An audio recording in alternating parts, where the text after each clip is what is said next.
Un saludo cordial. Amita Sharmila de la Cruz directamente voor el estudio ng DND Productions aqui na Corsol e nos passa de imediatamente para nos promer notícia.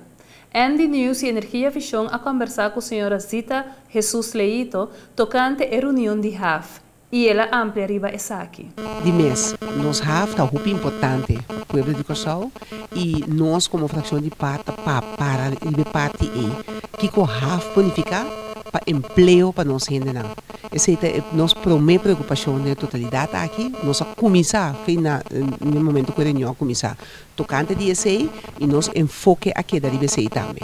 E dia costa que nós a papel riba tá é parte caminha com HAF tem hobby possibilidade. HAF tem hobby setor dentro que tá contribui na economia de Corsol. Botinha parte de que tá só o dogmas capé. Botinha parte também caminha com botin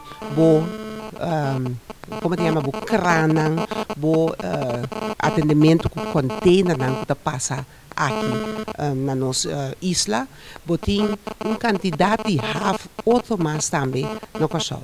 Dus nós a papel com o ministro, especialmente tocante de esse, que tem possibilidade e que está sendo que o setor não tem agora aqui e que está sendo para o futuro.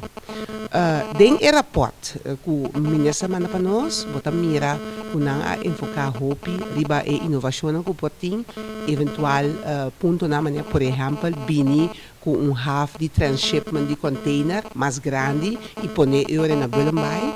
Botin também é parte de marina que por hasi para iate nang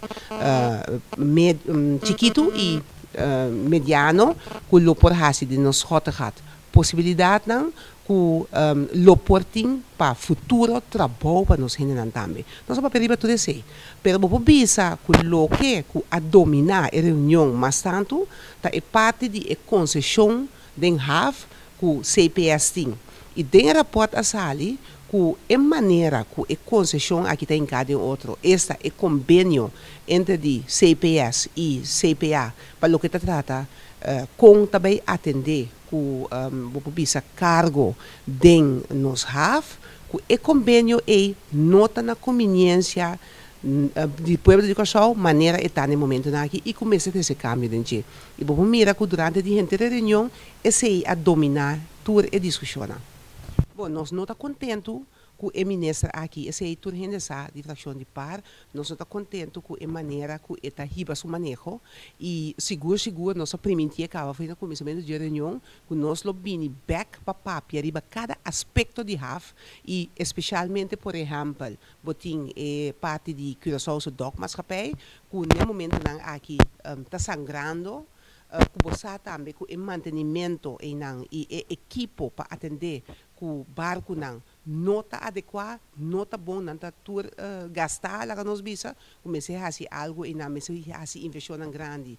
Passou é tem possibilidade para nós unir de Corsol ganhar trabalho e tem possibilidade também para nós por ganhar parte mais grande de bolo de barco que está passa de nossa área aqui de Caribe. Então, essa é parte que seguro nós que para é parte de free zone também. Então, parte que está preocupando nós que atende e sabe que também passa para o que trata o desenvolvimento de aqui e assim tem mais setor que nós que para e nós não está seguro tampouco que a decisão que o governo toma para o que trata não vai pôr atenção na HAF de container novo, HAF de container novo, tá uma decisão que me quer que nós reevaluar a decisão aí também.